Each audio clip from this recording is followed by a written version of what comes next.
ni aning tulo ka mga mayor sa Cebu City ang ayang paninglan. Kay si Mike Rama, in fairness niya, niauhag siya sa immediate closure sa Binaliw Landfill in 2020.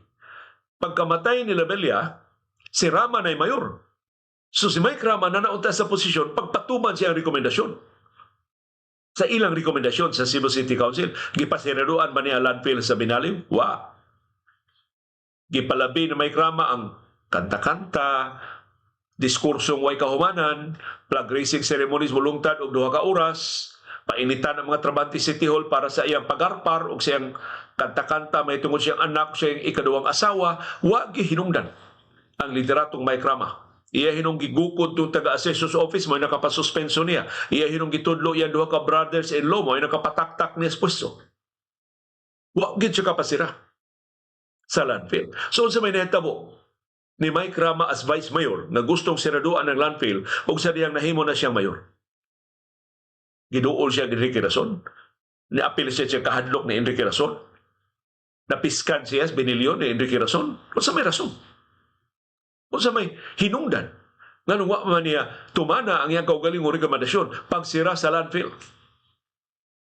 Na pagkasuspenso ng Mike Rama, puli si Raymond Garcia, otro po.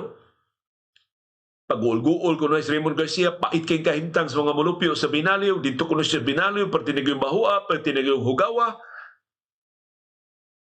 Doon na siya gahong pag sira sa landfill, wa niya sira di. Nagpabiling abli. Gilubong na siyang Nestor Archibal sa diagning eleksyon, wa ginahimo si Raymond Garcia. Nagpahimo hinugdakan kay standy. Hasta mga restrooms, gibutang ng standy. Tanang building City Hall, di lang sa main building City Hall, hasta sa building sa Osca, hasta sa tanang opisina dito sa bukirang mga barangay si Cebu City naay, hasta Cebu City Medical Center, kuyawan ko no gawi. Tungang gabi, makatiman ka dito sa yung pasyente, kita ka Raymond Garcia, nagtanaw ni mo, standy di ay. Pagkawagi hinungdan sa nangagi mga liderato sa dakbayan sa Subo. So dako kay tagbaglaom, pag-asumer ni Mayor Nestor Archibal o ni Vice Mayor Tami Osmeña atong Hunyo, karong sa niaging tuig, June 30. Untong tutok sa June 30 ni asumer sila sa ilang pwesto. Well, sa niaging 6 ka buwan sa Archibal Osmeña administration, wa masira ang landfill dias Binaliw. Si Archibal niingon iyang gibasol ang DNR. Kaya ang DNR ko nung doon ay gahong pagsira. Tinuod na doon ay gahong ang DNR pagsira. Pero ang Cebu City Government doon na samp.